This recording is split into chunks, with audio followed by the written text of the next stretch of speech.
Hey, what is up everybody? It's Ricky here from Gamers International and Sangeeta from What Is. And today we're doing a collaboration on how science made the DJI Phantom 4.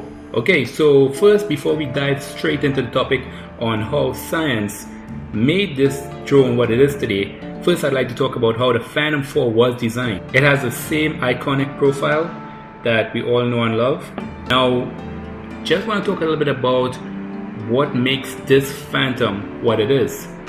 And today, myself and Sangeeta are going to do a little bit of comparison as well as the key features which made the Phantom what it is. Now, they use a lot of artificial intelligence and a lot of sensors into making this drone. Let's start first with the VPS, which is also called the Visual Positioning System. Now, this was greatly improved as compared to the Phantom 3. And why did it improve? Because of the extra cameras. And in addition to this, it also has stability that has been increased by 5 times from the Phantom 3. This VPS system is now capable of operating more than 3 times that the Phantom 3 could have done. And this means that it can operate at altitudes of up to 33 feet, and that is really high compared to any others in the Phantom series. So in most of your cases, the Phantom 4 will always be good at holding its position even without the GPS. What makes the VPS system so successful is the ultrasonic sensor that is located at the base of the drone. This sensor shoots sonar waves straight towards the object that is ahead, and it uses a calculation using time and distance to determine where exactly the obstacle is located and how long it's going to take to reach the obstacle. For all those drone enthusiasts out there, don't think the Phantom 4 forgot you if you are into drone racing. The Phantom 4 can actually gain speeds up to 45 miles per hour. Now, while you're into this mode, obstacle avoidance is going to be disabled. The drone would then tilt to a max angle at 45 degrees. We take a look at flight time and redundancy. The Phantom 4 still relies on core sensors information, and now with dual IMUs, which is inertial measurement unit. With this, you could have a greater redundancy and improve accuracy. What the IMU does is it actually has 2 sensors. It has an accelerometer sensor and a gyroscope sensor. With these sensors, it's able to collaborate Phantom for precise flying. The dual IMUs, they actually improved the fail-safe system, meaning, let's say one IMU with a fail, there's a backup one. So the backup one will be able to safely land you. The flight control on the controller has a new redesign and new improved power management system. With this, it collaborates the onboard sensors to a precise orientation. With this in hand, don't think that you're going to be dropping in the battery life, because they actually improved the battery life and they gave you a 5300 milliamp battery. It comes with probably roughly around 28 minutes of flight time, which is 4 minutes better than the last predecessor. Now let's look at obstacle avoidance. One of the biggest features of the Phantom 4 that is driving people nuts is the new always-on obstacle detection and avoidance. So with all of the image processing and hardware that is on board, the Phantom 4 uses imaging data from all of its 4 cameras to build a 3D volumetric map of its environment. So this means that you can actually use these 2 cameras at the same time to see the world in the same way that humans do, creating a sense of depth perception. It's crazy. By using all of this information, the Phantom 4 will automatically detect obstacles that are up to 50 feet away, and it will intelligently be able to make the decision as to whether it should stop, whether it should go around the obstacle or even above it. A 1 and a 2 and a 1, 2, 3, 4. Tap to fly, ActiveTrack Skylab. Tap to fly, Lightbird Skylab. Tap to fly, DJI drone. Now with this feature, you can simply tap on the screen when you want the Phantom to go, and it will automatically make its way to that point while avoiding any obstacles in the way. Now keep in mind, the obstacle avoidance tracker would only work if you have this on. So if you tap the fly and you don't have the obstacle avoidance tracker on, definitely. it's not going to work. And the only way it's not going to be on is if you have it on sports mode. And by continuously tapping on different locations, the Phantom 4 will automatically update its flight path, so it will make a smooth transition to its new destination, all the while it will be avoiding obstacles. So think of it as, you guys remember when you had waypoints. Before, when you had waypoints, you had to go to the waypoint, drive to the waypoint, go to the other one, and record the entire session before you actually make it happen. Now, you can make these decisions in the air while continuing to fly. It's a great improvement. And this is all done by the new sensors that they have and the updated and the communication that it has with the IMUs.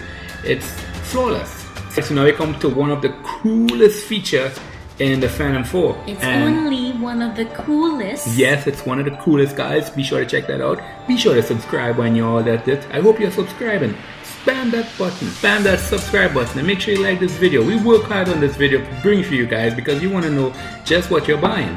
It's true. And to be honest, knowing that this is one of the coolest features that you could possibly have, it's definitely worth the buy. And it's called the ActiveTrack. So be sure to supply. That's right. Be sure to supply us with a subscribe. This feature allows the Phantom 4 to automatically track and follow its subjects without the use of any additional hardware. Now keep in mind, long ago when they had 2D tracking, like for example, if you were to just Google some videos, the Xbox Connect, you could check that out, see how it works. That was a 2D tracker. It would only track the surface of the person, and if the person were to turn, it lose track, would not recognize or understand them anymore.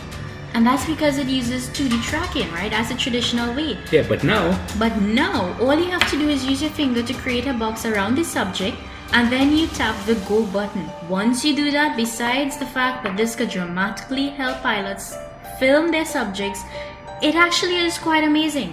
And as Ricky just said here, it actually would have used traditional image tracking algorithms. So again, like he just mentioned, it would use 2D tracking data so that once the subject rotates, it will basically get confused. But in this way, the DJI system was designed to work very differently. yeah, and it uses the new 3D system. 3D? How cool is that? Yeah, so how does the 3D tracking work? The 3D tracking, it actually works where it will take images of the object right through, so it will detect changes in the subject's rotation, and it will automatically learn what it looks like from every angle. So it's essentially building its own 3D representation of the subject that you wish to track. So it's like, think of it like this, guys. It's picturing you.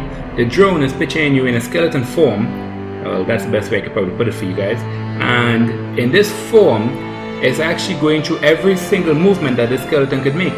So whether you make it or not, they already a database created just for you, and it would not get mixed up, because when you make that 3D, when you use a controller and you make the box and you target your subject, you're not going to mix the drone is not going to mix up you with someone else, because it uses color algorithm as well. Yeah, and in this way it constantly learns what the subject looks like, so that let's say you happen to sit down or you get on your bike or you do something that changes how you look, it's constantly relearning what you look like so that it does not lose track of you. Yeah, it wouldn't lose track of you. The only way it's going to lose track of you is if you run off the frame too quick, or you probably walk below the drone. Which, to be honest, is very unlikely, because the kind of technology it has in it, it actually has precautions for all of these.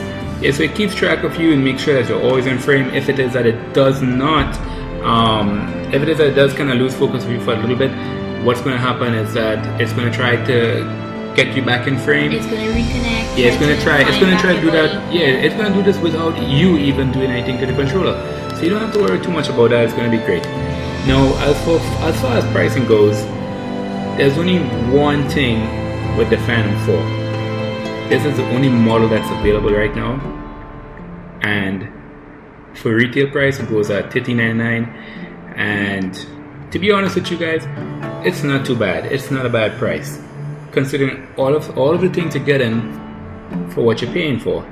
It's a film making machine that you can use in the air or on the ground to get certain angle shots. The camera, it's an excellent 4K recording camera. You could take a lot of cinematic shots with this. It records in wide angle. It does go up to 120 frames per second, but that's in 720p recording. You can get 4K recording at 29 frames per second, which is not bad. It's great. So to sum it up, guys, what I personally think, $1,300 is a bit more from what the professional was. So to sum it up, guys, with all of the features that are coming with the Phantom 4 at $1,399 US, of course, that is definitely a drone that will make the next generation of videos, because you can't go wrong with this kind of price for the kind of features that you're gonna get. So it's definitely, it's a nice buy. The future of robotics is right now, because if you look at it, for you to get some of the shots that you want to get, and for you to be able to shoot the angles that you want to get, and to shoot in places that have never been shot in before. Yeah, like these drones have been sent up some volcanoes that erupted. Yeah, inside Iceland, of the craters to get images that no one has ever seen before.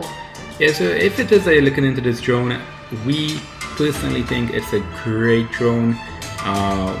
We would definitely like to have one for our testing. So from there we'll be able to see just how well we can get our hands on one. As soon as we get our hand on one for testing, we'll be sure to do a full review and give you guys that. So for now, this is all the information that we have gathered. We did contact DJI and we went into the seminars gonna get some information for you guys, and that's how we was able to gather all the information that we have on the drone right now. Alright, so with that, thank you so much, Ricky, for this video. No problem, it's great collaborating with you. We should do this more. Likewise, definitely. Be sure to check out our channel. We got 2 channels up in the description below. Be sure to check that out. You can click on the right for mine, and you can click on the left for hers. And yes, so definitely please subscribe, guys, like, show your support, and we will see you next time for the next video. yeah, that's right, guys. Have a great one.